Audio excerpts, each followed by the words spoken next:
The Russian offensive started showing the earliest signs of failing even before they were able to achieve any meaningful results. At the same time, for the last several days they have been losing on average 824 soldiers per day. And recent records, they just don't see anything else better rather than just to flee the front lines. But more about all of this in just a couple of minutes. What's up, investors? It's the Russian dude. And let's go straight to the point and see some most recent footage. And our first video comes to us from Russia, where they are testing their brand new drones, and the key feature of them is that they're able to lift off and land vertically, just like pretty much any other drone.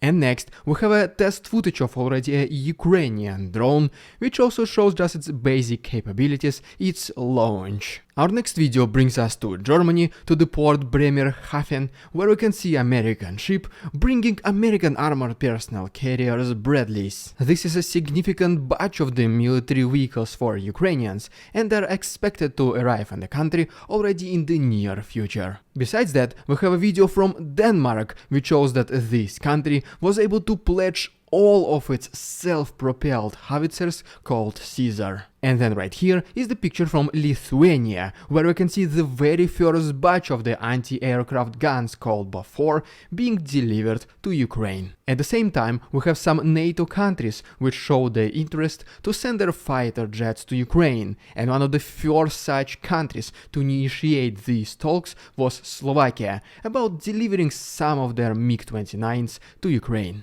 But besides military vehicles, Ukraine also needs long-range missiles in order to achieve the ultimate success against Russia, and the country which came to help the Ukraine in this case is the United Kingdom. And what I mean by that is that the country is thinking to deliver its Harpoon missiles with the range of 240 kilometers, and also Shadow Storm missiles with the range of incredible 400 kilometers. We even have Pakistan, who pledged 10,000 of its Grad missiles to Ukraine, and this delivery is expected to be paid by the Western countries. Because after all, according to the president of Poland, Andrzej Duda, if Ukraine does not receive all these Western vehicles and weapons in time, Russia has a pretty good chance to win. And while it may take some time to deliver many combat vehicles to Ukraine, it will be much faster, at least with the missiles. And the reason why Ukraine needs the long-range ones is so that they can attack Russian clusters and positions and military bases to even prevent Russians from launching their attacks. And in the meantime, while Ukraine is still waiting for the majority of Western military vehicles, the Ukrainian soldiers already started training how to use German Leopard 2 tanks in Poland. This is supposed to be an expedited course and is expected to be over somewhere in April or May, where the majority of Western military vehicles are supposed to arrive to Ukraine. But pretty much yes, even though we do not see any major advancements by either of the countries, the Russian culminating offensive it definitely started. And they will push even harder as soon as Ukraine starts receiving all these Western weapons. And because of this, I think that major events can literally happen any day now. And if you don't want to miss any of them as soon as they start happening, just please consider subscribing to my channel and liking this video. You can also follow me on Instagram to see how I live outside of YouTube. Alright, and before I talk about the situation in the east, where unfortunately Russians recently started to be a little bit successful, let's briefly talk about some ridiculous statement which Ramzan Kadyrov gave recently. And what he basically said is that unfortunately the goals of this special military operation they have extended, and now Russia, in order to better protect itself, it also has to liberate Kharkov regions and Odessa. He also mentioned that at this very moment Russia is not fighting at 100% of its capabilities, but it will still allow them to meet 100% of their goals. And then he concluded that it is Russia which decides the borders of its nation, which includes adding regions and removing them. I guess he was referring to Kherson, whenever Russia abandoned it because they couldn't hold Ukrainians. But okay, and now as promised, let's talk about the situation in the east. And first of all, according to the Ukrainian intelligence, Russians are installing huge military bases both in Kursk regions and in Voronezh region. And reportedly, the level of activities is pretty much the same as before the initial invasion on February 24th, 2022. Next we go to the territory of Ukraine, where reportedly Russians increased their offensive in Kupiansk region and were able to recently capture Dvorichne. Going more to the south, Russians increased their pressure to the west of Ploshchanka. And then speaking about Kreminna, the combat activities in the forest area increased recently, and there has been at least 23 assault attempts by Russians in the last several days. And the main directions of Russian attacks come to the northwest, west and southwest of this settlement.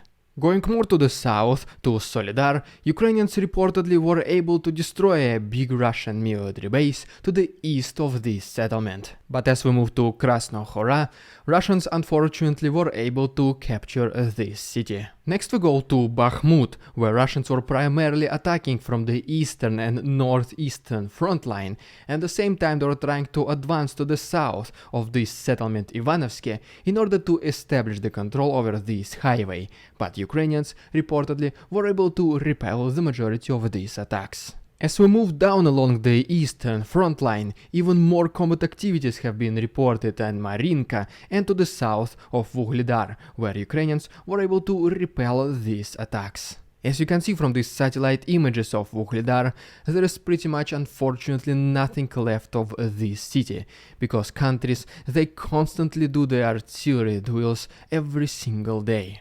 And in addition to that, Russians also created their own method of mine sweeping, which basically involves using their own tanks and armored personnel carriers, driving over mines and hoping the explosion will not be strong enough to damage the vehicle. But judging by the drone images of the previous week, this tactic was not that much successful. And ultimately, we have reports from Mariupol, where as you can see from this video, Russians started bringing their military vehicles, and allegedly they just keep them in the storages. And before I talk about the earliest signs that the Russian offensive already starts to fail and the reasons behind it, let's briefly take a look at this map, which shows us the changes in territorial control. And first of all, as you can see right here, Russians were able to advance to the west of Kreminna, closer to Zarichne. As we go to Solidar, we can see that Russians were able to capture some territories to the southwest and northeast of this settlement. But we do have a good news, and it is that Ukrainians were able to push Russians further away from this highway which leads inside Bakhmut. As we move more to the south, right here we can see the changes in the front lines next to Avdiivka and Marinka. And ultimately, Russians were able to get a little bit closer to Orikhiv, located in Zaporozhye region. And so, even though it feels like that Russians are slowly advancing and capturing some land, which unfortunately they do, if we zoom out the whole map, we can see that this advancement is pretty much nothing. These two maps show us the difference between occupied territories within 1 month's range. But nevertheless, according to some intercepted phone calls, the Russian officers are trying to do everything they can and send just literally whoever they can to the front lines, just to please their generals by presenting at least some kinds of victories. There is even a story about a Russian soldier who lost one of his kidneys. He was sent to recover to Donetsk region, and then soon enough he was again sent to the front line. And pretty much yes, this entire phone conversation is more than 4 minutes. That is why if you want to hear the whole version, upload it to my Patreon, where there is still 1 week of free access. And you can find all useful links down below. And so pretty much yes, judging by the morale of the Russian soldiers and the slow advancement what they get, even though they were expecting this grand offensive, I think it is relatively safe to say that their offensive is kinda failing, definitely not in the way they were picturing it.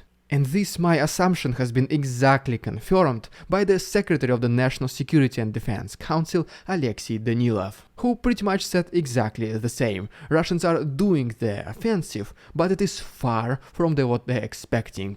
And then, according to the defense intelligence of Ukraine, Russia does not have even close the man and firepower to launch the massive offensive until the anniversary of the invasion. But instead, what they might attempt to do is to find the weaknesses in the Ukrainian defense, so they can focus in these areas and at least present some kind of victories to its people. Then we have the report by the British intelligence, which gives us their own report why they think Russians are failing.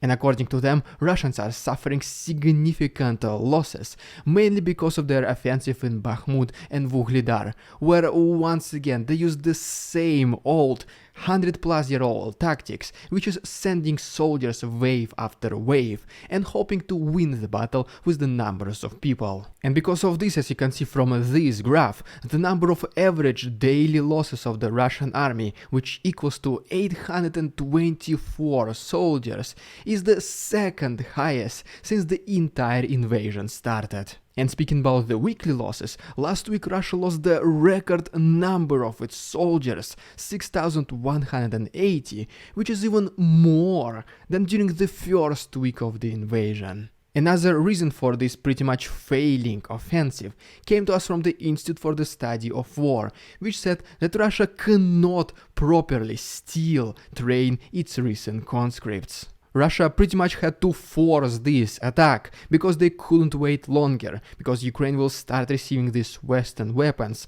and this did not let them interfere with sending fresh conscripts with only a couple of weeks of training, maybe even less, to the front lines. And as a result of this rushed offensive, unpreparedness of forces, and just once again implementation of the same old tactics, attacking just with the waves, with the numbers of people, I think it is no wonder that we have several reports about Russian conscripts literally fleeing the front lines. The morale of the Russian soldiers was pretty low in the third quarter of the 2022, exactly when Ukraine was able to liberate a big portion of Kharkiv and Kherson regions. And then this morale kinda stabilized by the end of the year. And now we probably see it going down once again. Because, they were promised this big, massive final offensive, and nothing much is happening.